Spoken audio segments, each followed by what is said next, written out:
Naming a trustee is one of the most important choices to make when constructing a trust. It can also be one of the most difficult decisions to make. A trustee needs to be able to handle the day-to-day administration and overall management of the trust, as well as effectively carry out the terms of the trust. So who should you name as trustee? Should you appoint an individual like a family member or friend, or should you choose a professional trustee like a bank? Can you appoint both? And if so, what are some ways in which individual and professional trustees working together can be beneficial to the trust? Stay tuned to find out.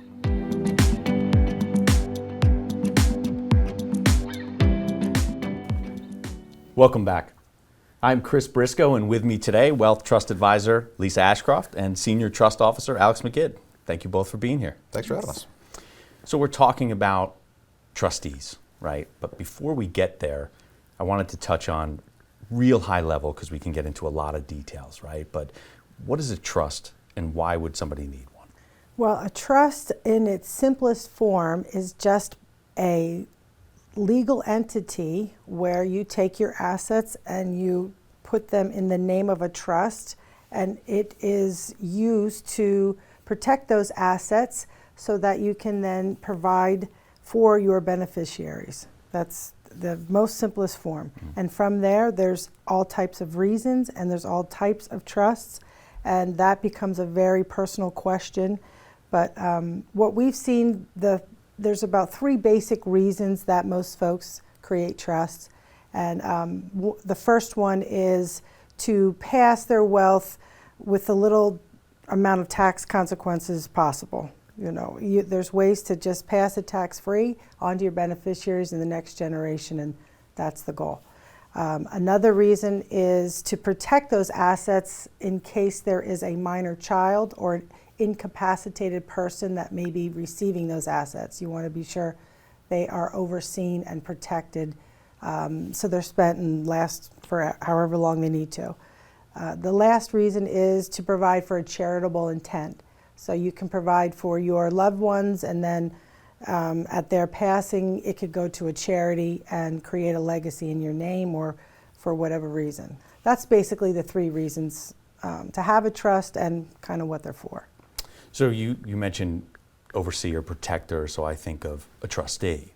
Why don't we talk about briefly, what is a trustee? What's the role of a trustee? Sure, yeah. In short, the role of the trustee is it's the person or entity, professional, and we can get into that, about who's in charge of the trust, who's in charge of following those legal instructions that you put into the document for the beneficiary, for charities, for any other beneficiary, making sure you're following the rules.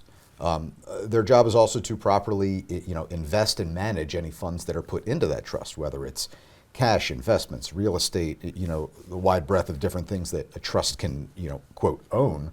But that's the role of the trustee, the one in charge of this, who has that liability and presumably, hopefully, the expertise to be able to do it properly. And you said individual or professional, right? And let's touch on that. What are the pros and cons of each, right? What's the advantage of having an individual or family member be trustee, and what possibly could go wrong as opposed to having a professional as a trustee? Right, that's a good question. When I was practicing as an attorney years ago, doing estate planning, this is a question that I was asked frequently. Clients that would come in doing their estate plan with me would say, all right, who should I name in these roles? And many times they would come to the table with, oh, I want to name a brother, or my friend who's an attorney, my cousin who's a CPA, or things like that in these trustworthy roles, which may be a fine choice at the end of the day, but it comes with those potential perils that I'll talk about. As an individual trustee, you may not have that expertise and the knowledge and the wherewithal about the rules and regulations that you have to follow as a trustee. The second may be that you might be, you might not want to blend those roles of the individual, whether it's a family member, to that beneficiary. So for instance, a uncle being the trustee for their niece or nephew. It may be good in theory, but there may be issues that come about where you're blending those family roles with one of a financial kind of overseer. And many times you'd rather kind of bifurcate and separate those roles, so you're not having an individual who may succumb to, guilt or pressure from the beneficiary to make poor choices. Maybe they don't know how to follow the terms of the document, or even that they're not investing it properly. And the downside, whether it's an individual or a professional trustee, they're professionally and financially liable for their job as a trustee. That's the role of a fiduciary. I know many people have heard that term, but a true fiduciary has to act in the best interest of, in this case, the beneficiary has to act in their best interest, following the terms of the document, all the record keeping, accounting, taxes, all the preparation, the list goes on. And that's kind of what the role of a trustee and why maybe a professional trustee may be better suited, because we have that, can do the heavy lifting. We have the expertise, the knowledge, the manpower to actually do this on a daily basis. So you have, I think of emotional and sort of taking the emotion out and having an individual and a professional trustee. Maybe you strike some sort of balance. How have you seen in your experience of having that balance of an individual and a professional trustee working together? Yeah, so like Alex said, I mean, it works. What we've seen work well is when the family member can take care of the family and the emotional piece of things and make sure they're getting to their doctor's appointments and they're making sure their health is taken care of. When we work with the financial piece and the investment piece and all the terms of the trust and make sure the taxes are being done, and we do all of that heavy lifting. So together we form a great partnership in that way.